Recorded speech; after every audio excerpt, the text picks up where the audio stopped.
Good morning to all. आज की class में मुझे लगता है हम कार्नोट साइकिल पे थे तो हम वही कंटिन्यू करें, है ना।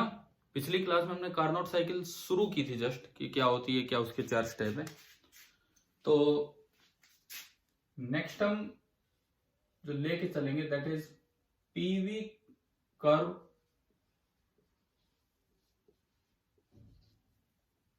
फॉर कार्नोट साइकिल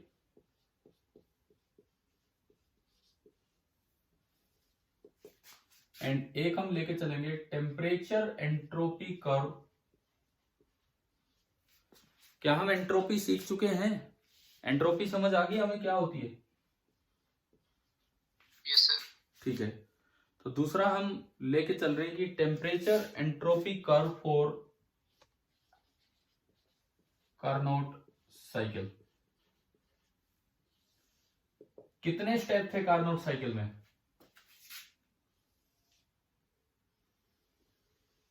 बताओ कितने स्टेप थे कार्नोट साइकिल में? हाँ जी, कितने स्टेप थे कार्नोट साइकिल में? 4 स्टेप्स थे। तो एक बार तो हम बनाएंगे उसका PV graph, pressure volume graph, and एक बार हम बनाएंगे उसका टेम्परेचर एंट्रोपी ग्राफ। आप कोई सा भी एक्सिस किधर भी ले सकते हो, उससे कोई फर्क ही नहीं पड़ता है। टेम्परेचर एंट्रोपी ग्राफ ये है। जो इनिशियल स्टेट थी ए स्टेट सपोज ये है, उस समय आपने माना था प्रेशर P1 और वॉल्यूम V1 और टेम्परेचर था T1। जो इनिशियल स्टेट थी ए, उसमें आपने टेम्परेचर माना था कोई भी T1, ये ए स्टेट है। एंट्रोपी मान लो S1, नहीं लिखी थी हमने, ये S1, ये ए स्टेट है। आप बताएं पहला स्टेप आपका कैसा था? फर्स्ट स्टेप का नाम क्या था? आइसोथर्मल। बोलो, पहला स्टेप क्या था कार्नोट साइकिल का? Isothermal expansion. This was the first step of our Carnot cycle, isothermal expansion. मैं इसको थोड़ा सा इधर करूं, 1 मिनट। ठीक है, आइसोथर्मल एक्सपेंशन। तो आइसोथर्मल एक्सपेंशन में आपको याद होगा पीवी कर्व कुछ इस तरह का जाता आगे, जाने की नहीं? बताओ। इंडिकेटर डायग्राम हमने बनाए थे और आप यहां पहुंच गए और यहां प्रेशर P2 हो गया और वॉल्यूम V2 हो गया, और ये आपका स्टेप नंबर फर्स्ट है जिसको आप कह रहे हैं आइसोथर्मल एक्सपेंशन। ये प्रेशर P1 है, यहां ये वॉल्यूम V1 है, ये प्रेशर P2 है एंड यहां ये वॉल्यूम V2 है। ये आपका फर्स्ट स्टेप जो आइसोथर्मल एक्सपेंशन है, इसमें करवाओ पहला स्टेप। आइसोथर्मल बोल दिया तो टेम्परेचर क्या रहेगा? कांस्टेंट। टेम्परेचर कांस्टेंट, तो ये ग्राफ ऐसा चलना है। अब एंट्रोपी बढ़ेगी या कम होगी, ये हमें इस बात से पता लगता है कि उसने हीट गेन की है या उसने हीट लूज की है। उसने मतलब सिस्टम ने। तो अब फर्स्ट लॉ से सोचिए, delta Q that is equal to delta U plus delta W. Isothermal है तो टेम्परेचर चेंज नहीं हुआ तो क्या यू में चेंज होगा? आइसोथर्मल है तो टेम्परेचर चेंज नहीं हुआ तो क्या यू में चेंज होगा? बताओ। नहीं होगा। तो डेल्टा यू 0।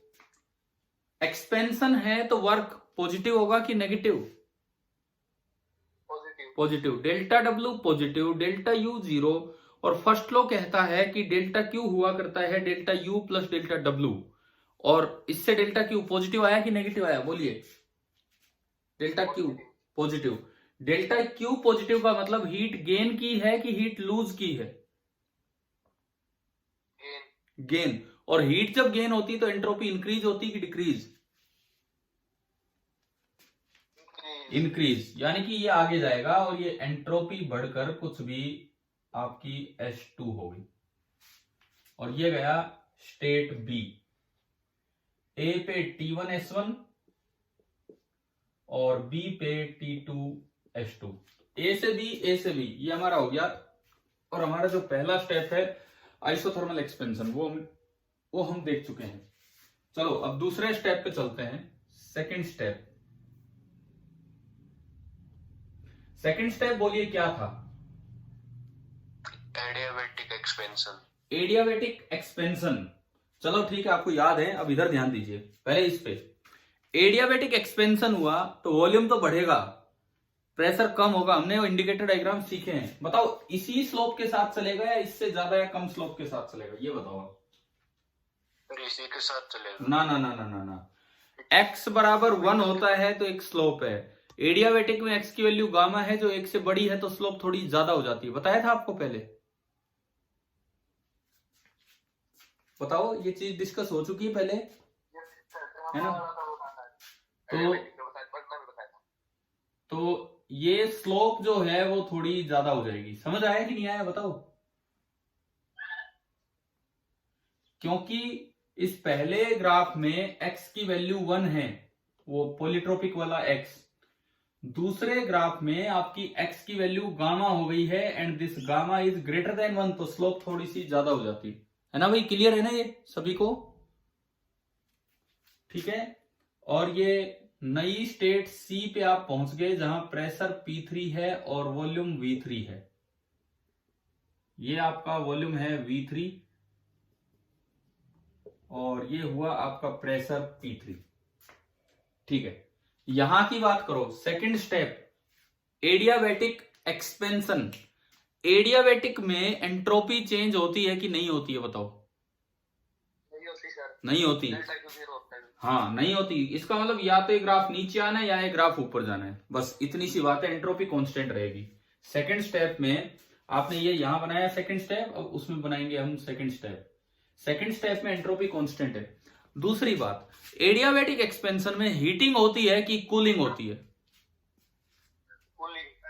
कूलिंग हम पढ़ चुके हैं। और अगर किसी को नहीं भी याद हो तो यूं सुने, डेल्टा क्यू पॉजिटिव है ना, सॉरी एडियाबैटिक है तो डेल्टा क्यू 0 है। वर्क डन पॉजिटिव है क्योंकि एक्सपेंशन है। डेल्टा क्यू बराबर delta U plus delta W. 0 बराबर डेल्टा यू प्लस पॉजिटिव, यानी कि डेल्टा यू नेगेटिव आया। डेल्टा यू नेगेटिव तो डेल्टा टी नेगेटिव, तो टेम्परेचर डिक्रीज कर रहे हैं। यानी कि एडियाबैटिक एक्सपेंशन में कूलिंग होती है, हम पहले भी देख चुके थे। तो ये ग्राफ कुछ ऐसे आएगा। ये आपका स्टेप नंबर सेकंड हो गया और ये हमारा था स्टेप नंबर फर्स्ट। अच्छा, यहां पे टेम्परेचर, दूसरा टेम्परेचर हम बोल देते हैं T2। आपको याद होगा कल आपने स्टेट्स लिखी थी P3 V3 T2, P3 V3 T2 आपने लिखा था। तो ये आपका C बना एंड इसके अकॉर्डिंग अगर मैं लिखूं तो T2 एंड S2। यहां पे हमने गलती से T2 लिखा हुआ है, ये क्या है? आइसोथर्मल है, तो ये भी क्या होगा? T1 ही होगा। आप बताओ, दो स्टेप समझ आ गए हैं क्या इन दोनों ग्राफ में, पीवी साइकिल के और टीएस साइकिल के? ठीक है। Yes sir. तीसरी जो स्टेप थी वो क्या थी बताओ, क्या नाम है उसका? Isothermal compression. हाँ, आइसोथर्मल कंप्रेशन। आइसोथर्मल कंप्रेशन की मैं बात करूं तो फिर से ऐसी ही स्लोप आनी है, ऑलमोस्ट ऐसी ही स्लोप आनी है। और लेकिन कंप्रेशन है तो ये पीछे की तरफ आएगा, इस तरह का यूं जाना है ये आइसोथर्मल कंप्रेशन। और ये कोई पॉइंट डी आपका बना, डी, जिसको आप कहेंगे P4 V4। इसका मतलब यहां कहीं वॉल्यूम है V4 एंड यहां कहीं ये नीचे वाला प्रेशर तो P3 था और ये आपका प्रेशर हो गया है P4। हाँ जी भाई बताओ, ये स्टेप समझ आया? ऑलमोस्ट इसके पैरेलल लेने की कोशिश की हमने। अब इसको थोड़ा ऊपर भी ले सकते हैं, एक ही बात है। थोड़ा सा हम ऊपर भी कर सकते हैं, उसके ऑलमोस्ट पैरेलल लेने की हमने कोशिश की है। ये आपका हो गया P4, ये है P3 और ये जो है आपकी स्टेट नंबर D है। यहां पे ये C हो गया था, ये D है और D को मैं उसी तरह लिख देता हूं P4 एंड V4। ये वाला स्टेप डायग्राम में क्लियर हो गया होगा आप सभी को? ठीक है। उधर बताओ कैसा बनेगा? उधर स्टेप है आइसोथर्मल कंप्रेशन होगा। टेम्परेचर तो T2 है, एंट्रोपी डिक्रीज होगी। एंट्रोपी डिक्रीज होगी। जब आइसोथर्मल एक्सपेंशन में हीट आपने गेन की है तो आइसोथर्मल कंप्रेशन में हीट आप इजेक्ट करोगे, और हीट इजेक्ट करोगे तो एंट्रोपी कम होगी। तो यानी कि ये ऐसे पैरेलल लाइन आ जाएगी ऐसे, और ये आपका बना T2। तीसरा स्टेप T2 तक के पैरेलल ही चला, ये आपका स्टेप नंबर है 3rd। हाँ जी बताओ, 3 स्टेप आ गए समझ? ठीक है, लास्ट स्टेप क्या था हमारा? चौथा स्टेप क्या था? Adiabatic compression. एडियाबैटिक मतलब इस तरह की स्लोप आनी है, और कंप्रेशन मतलब ऊपर जाना है। ये जैसे ये था ऑलमोस्ट ये, और ये यूं जाएगा, और ये आपका हो गया 4th स्टेप, और आप ये था आपका 3rd स्टेप, ये था आपका 1st स्टेप, यहां पे x बराबर 1 था, ये तो हमने कंपैरिजन ले लिया। ठीक है, ये साइकिल कंप्लीट होगी। इधर बताओ, इधर कैसा बनेगा? आखिरी अपवर्ड बनेगा। एंट्रोपी तो चेंज होती नहीं है एडियाबैटिक में, और ये वापस से जाके अपने उससे मिल जाएगा। एडियाबैटिक कंप्रेशन में हीटिंग होती है, तो ये आपका स्टेप नंबर बना 4th। तो आपको बताओ, कार्नोट साइकिल के लिए दोनों कर्व समझ आ गए हैं कि नहीं?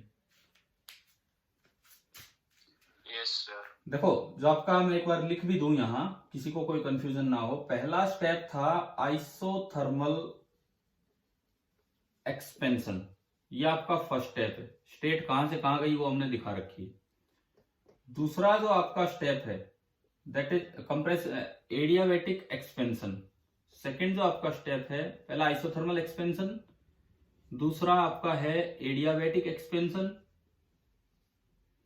तीसरा जो आपका स्टेप है आइसोथर्मल कंप्रेशन,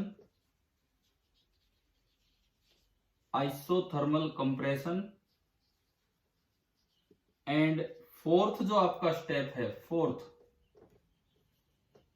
एडियाबैटिक कंप्रेशन। अब एक बात बताओ, क्या हमने इन चारों प्रोसेस की कल इक्वेशन बना ली थी? P1V1 equal to P2V2, P2V2 raise to power gamma equal to P3V3 raise to power gamma, P3V3 equal to P4V4 and P4V4 gamma is equal to P1V1 raise to power gamma. ये 4 equation बनी हुई है आपकी। ठीक है, अच्छा दूसरी बात, जब आप ये ग्राफ बनाते हो तो कई बार बच्चों को ये एक ही दिखता है, एक जैसी स्लोप का। हो सकता है आप अब भी कोई प्लॉट कर रहा हो, इसको कई बार ये वाला जो तीसरा है ना, इसको कई बार बच्चे थोड़ा ऊपर ले लेते हैं, फिर वो यूं लगता है जैसे एक ही कर्व बना रखे। तो एक नहीं दिखनी चाहिए, ये ऑलमोस्ट थोड़ा सीधा लो और वो ऑलमोस्ट थोड़ा वर्टिकल लो, ताकि लगे कि यहाँ एक अलग पॉइंट है। क्या आपने प्लॉटिंग की है मेरे साथ साथ या नहीं? बनाया है ग्राफ? हाँ जी भाई, ग्राफ बना रहे हो आप लोग? Yes sir. तो कोशिश यही करना ये अलग से पॉइंट दिखे।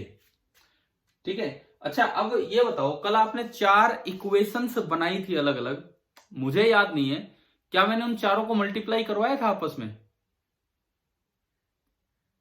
Yes sir. और उससे क्या रिजल्ट निकला था? लास्ट में क्या रिजल्ट आया था अगर मल्टीप्लाई करके आपने कर रखा है तो? P1V3 is equal to V2V4। V1 into V3 is equal to V2 into V4। ये हमने निकाला था बाई मल्टीप्लाइंग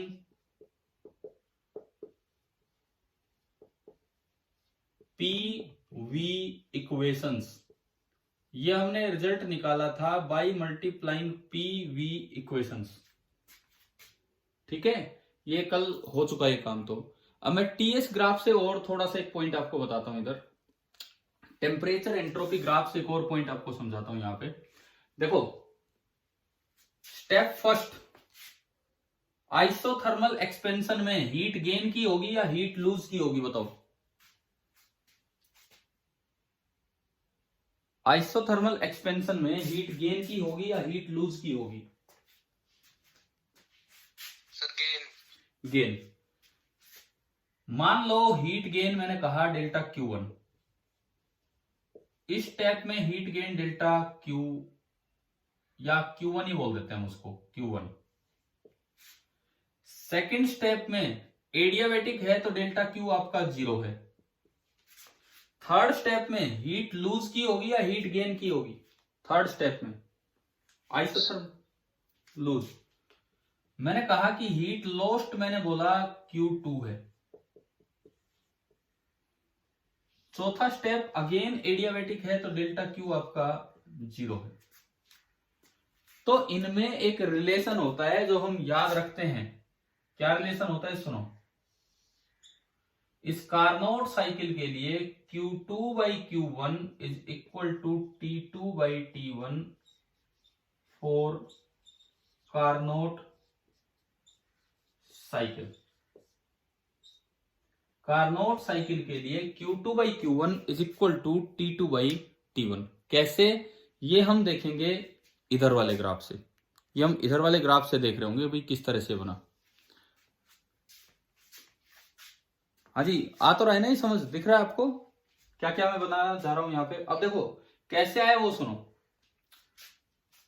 स्टेप फर्स्ट आपने एंट्रोपी के 2 स्पेशल केस पढ़े थे। एडियाबैटिक में तो एंट्रोपी चेंज 0 आया था, उससे पहले मैंने करवाया था। आइसोथर्मल में एंट्रोपी चेंज आता है डेल्टा एस बराबर डेल्टा क्यू बाई टी। बताओ पढ़ा है क्या ये? यस सर, करवाया था ना?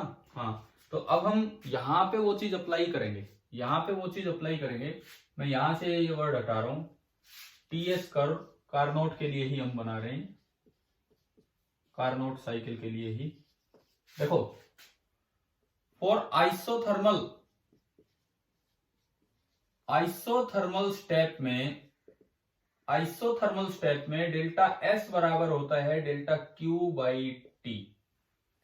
इस इक्वेशन को 2 बार लगाएं, एक बार स्टेप फर्स्ट में और एक बार स्टेप थर्ड में। ये इक्वेशन कोई इक्वेशन स्टार मैंने बोली, तो स्टेप फर्स्ट में अगर आप ये इक्वेशन लगाते हो, आइसोथर्मल है कि नहीं? स्टेप फर्स्ट आपका आइसोथर्मल है। डेल्टा एस स्टेप फर्स्ट में डेल्टा एस कितना है? एंट्रोपी चेंज कितना है? फाइनल माइनस इनिशियल बोलो ग्राफ देख के। S2 minus S1। तो S2 minus S1 is equal to delta Q. First step में हीट गेन की है कि हीट लूज की है? गेन वाला पॉजिटिव लेते हैं कि नेगेटिव? Delta Q positive. तो ये आपका होगा Q1 बाई प्लस का Q1, और टेम्परेचर कितना रहा पूरे आइसोथर्मल प्रोसेस में A to B में? T1। ये आपकी बनी इक्वेशन नंबर 1। सपोज ये इक्वेशन नंबर 1 बनी, इस तरह से बना। ठीक है, अगला स्टेप, अब आप तीसरे स्टेप में ये इक्वेशन लगाओ। थर्ड स्टेप में आप ये इक्वेशन लगाए।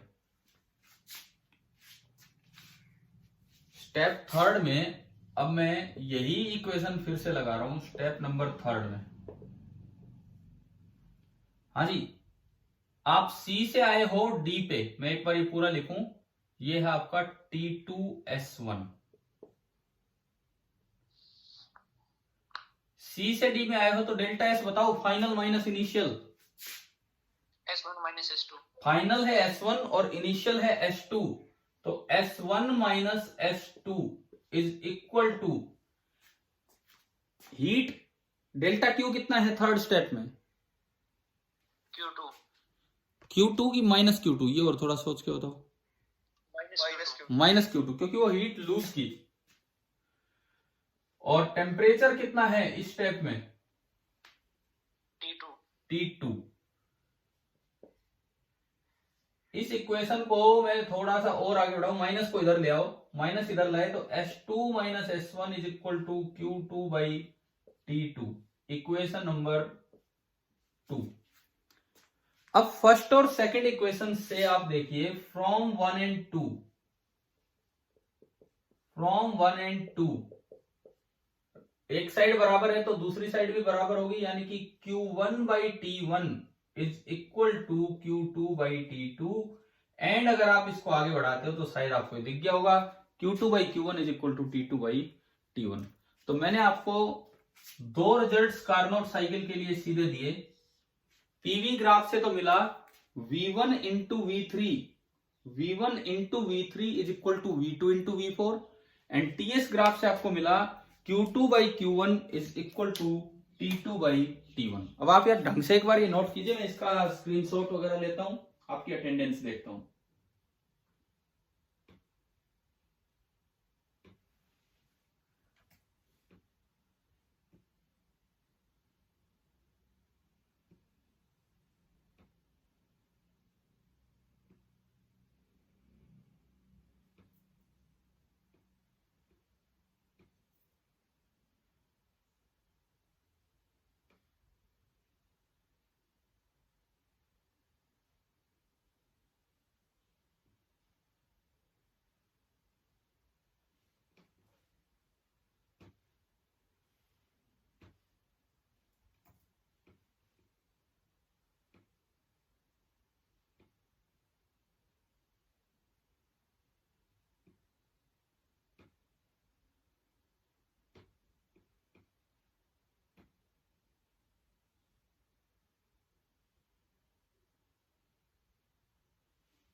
हो गया होगा नोट। अच्छा ये बताओ, कार्नोट साइकिल समझ आई कि नहीं आई ढंग से? क्या है कार्नोट साइकिल? देखो, Yes, sir. अब कार्नोट साइकिल से ना 3 टॉपिक बनते हैं: Carnot engine, Carnot refrigerator, Carnot heat pump. हमें थोड़ा कंस्ट्रक्शन वाइज पढ़ना होता है कार्नोट इंजन। न्यूमेरिकल हम तीनों पे लेंगे। कंस्ट्रक्शन वाइज हम पढ़ेंगे कार्नोट इंजन, लेकिन न्यूमेरिकल हम तीनों पे ही ले रहे होंगे। उसी को एक बार कार्नोट रेफ्रिजरेटर बना देंगे, उसी को एक बार कार्नोट हीट पंप हम बना देंगे, इस तरह से। तो चले मैं आगे बढ़ूंगा, मिटाऊं इसको। ये रिलेशंस याद रखना, कार्नोट साइकिल के 2 रिलेशन। ठीक है, चलते हैं आगे बढ़ते हैं।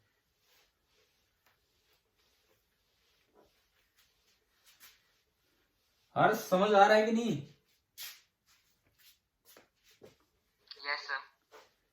आप थोड़ा रेगुलर आओ ना क्लास में।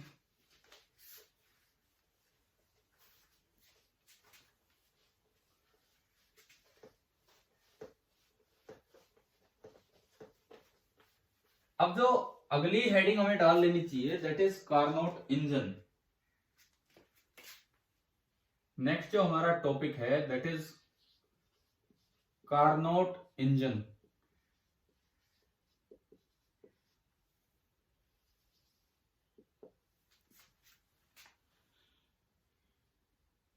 देखो, मैं एक काम करता हूं, सबसे पहले कार्नोट इंजन तो अगली क्लास में हो जाएगा। मैं आपको 3 न्यूमेरिकल लेके बताता हूं: कार्नोट इंजन, कार्नोट रेफ्रिजरेटर,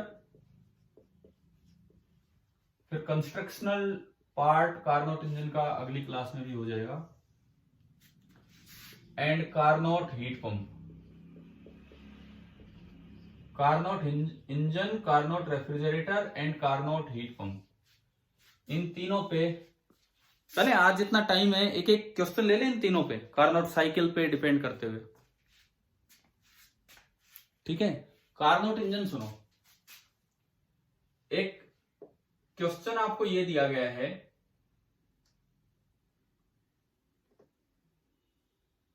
कि ये कोई कार्नोट इंजन है, इसमें इधर एक हाई टेम्परेचर बॉडी है एंड उसका टेम्परेचर है 500 केल्विन। इधर एक लो टेम्परेचर बॉडी है, उसका टेम्परेचर है 300 केल्विन। तीनों में ऐसा ही diagram, high temperature body at 500 kelvin,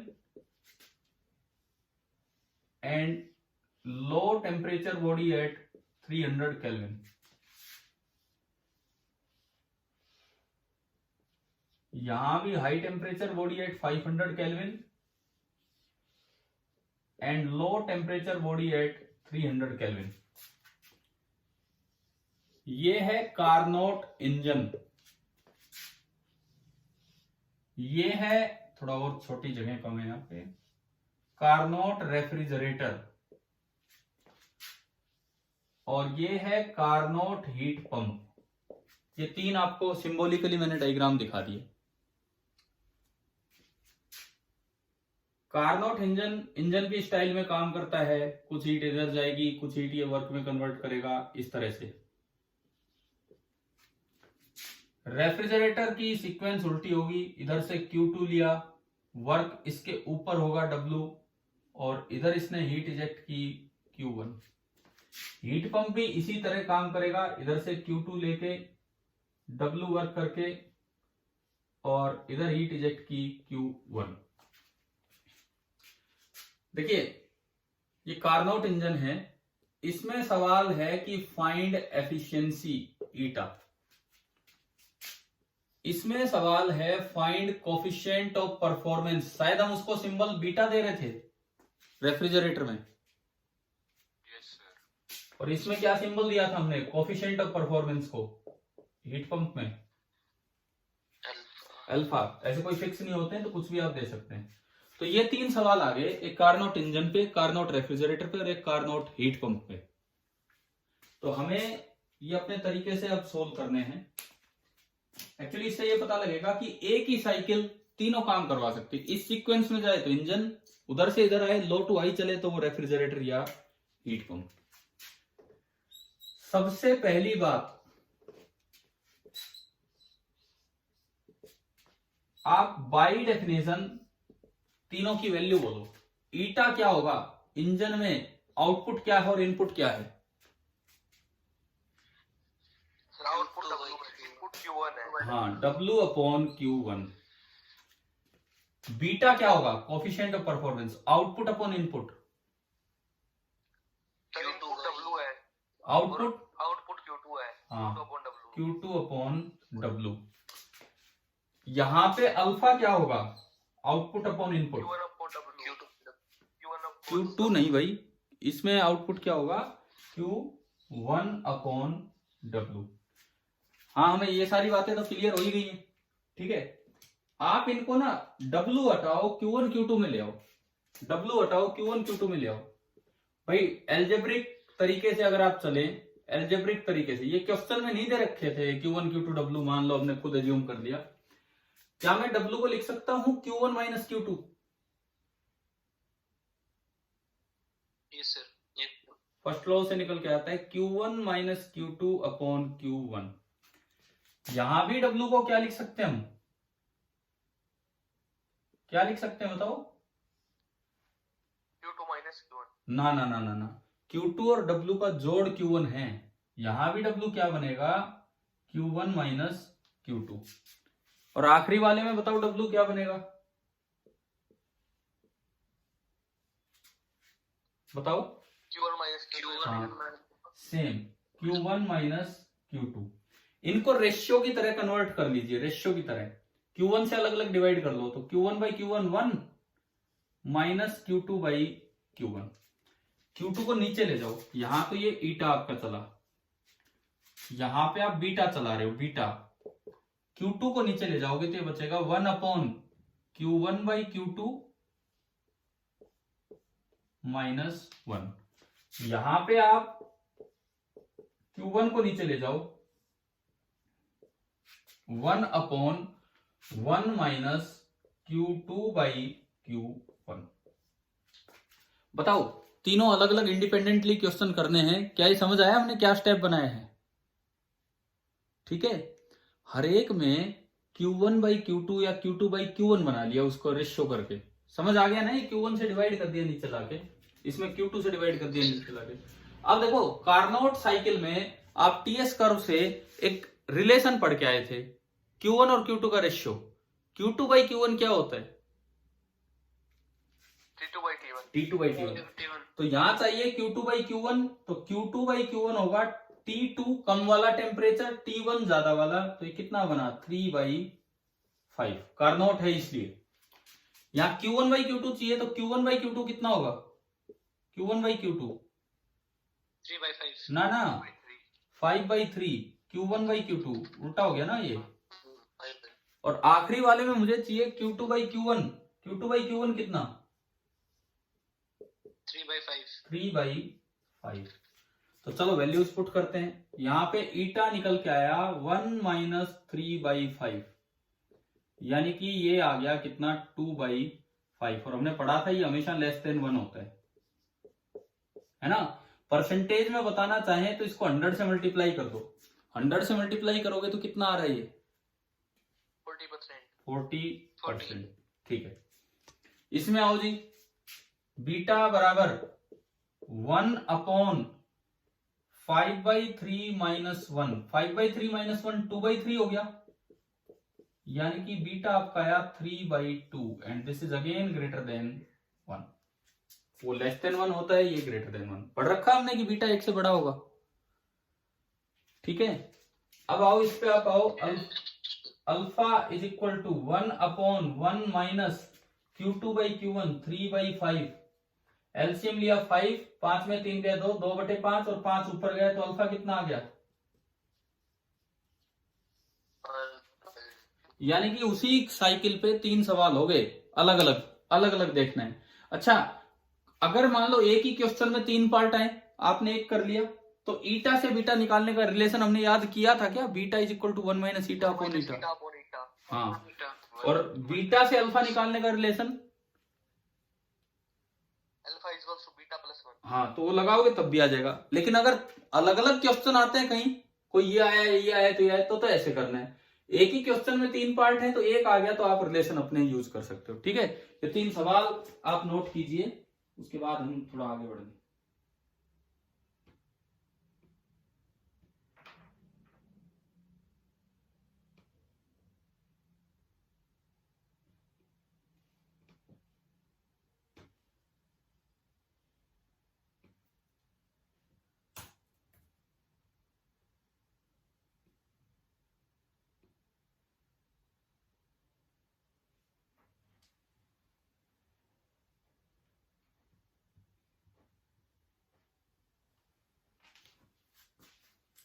मुझे लग रहा है न्यूमेरिकल भी बड़े अच्छे से समझ आ रहे हैं ना आपको, किस तरह साथ साथ चल रहे हैं टॉपिक के साथ साथ।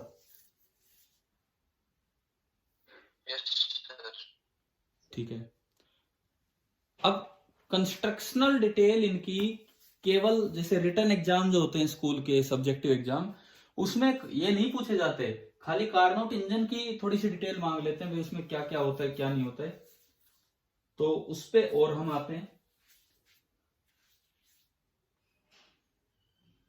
हो गया क्या नोट, बताओ। Yes sir. ठीक है,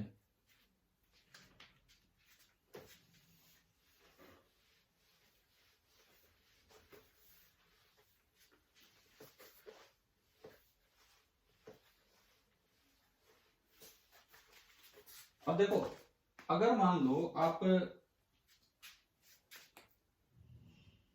डिटेल्स ऑफ कार्नोट इंजन पढ़ रहे हो, डिटेल्स ऑफ कार्नोट इंजन, तो ऐसे तो कार्नोट साइकिल पढ़ ली पूरी, वो कार्नोट इंजन ही है, लेकिन इसमें यूं बताना होगा कि आपको क्या क्या लेना है। एक कंटेनर लिया, सिलिंड्रिकल कंटेनर, जिसमें पिस्टन एडियाबेटिक है,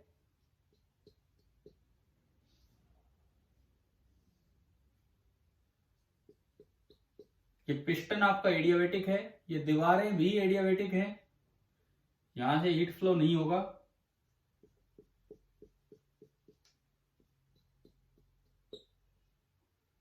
लेकिन बेस डायाथर्मिक है। ये जो बेस है, this base is diathermic,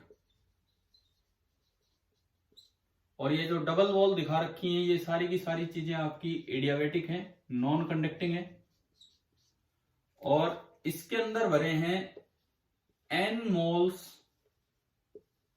of ideal gas,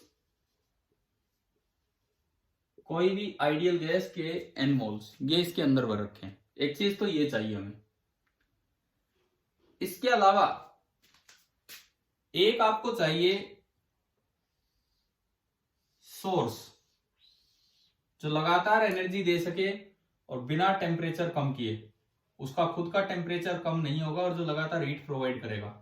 source at high temperature T1।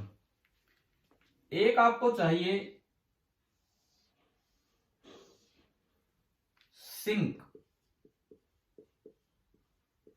Eight constant low temperature T2 और एक आपको चाहिए एडियाबेटिक स्टैंड कि उस पे अगर सिलेंडर को रख दें तो हर तरफ से एडियाबेटिक हो गया, फिर कहीं से भी कोई हीट का आदान प्रदान नहीं हो पाएगा। तो भाई इसमें कंस्ट्रक्शन वाइज ये चार चीजें हैं, कंस्ट्रक्शन वाइज ये चार चीजें हैं कार्नोट इंजन में, 1 2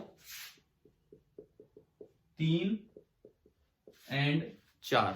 अब वो चार स्टेप इनसे बड़े आसानी से हो जाएंगे, वो जो चार स्टेप हैं इनसे बड़े आसानी से हो जाएंगे। अभी क्योंकि लास्ट मिनट हमारी चल रही है तो इतना अभी तो हम ले नहीं पाएंगे इस चीज को।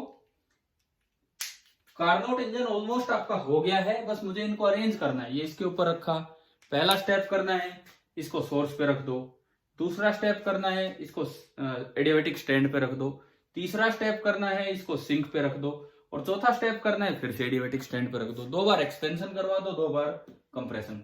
कल थोड़ा हम इस पार्ट को फिर से देखते हैं और आप ये बना लीजिए, नोट कर लीजिए।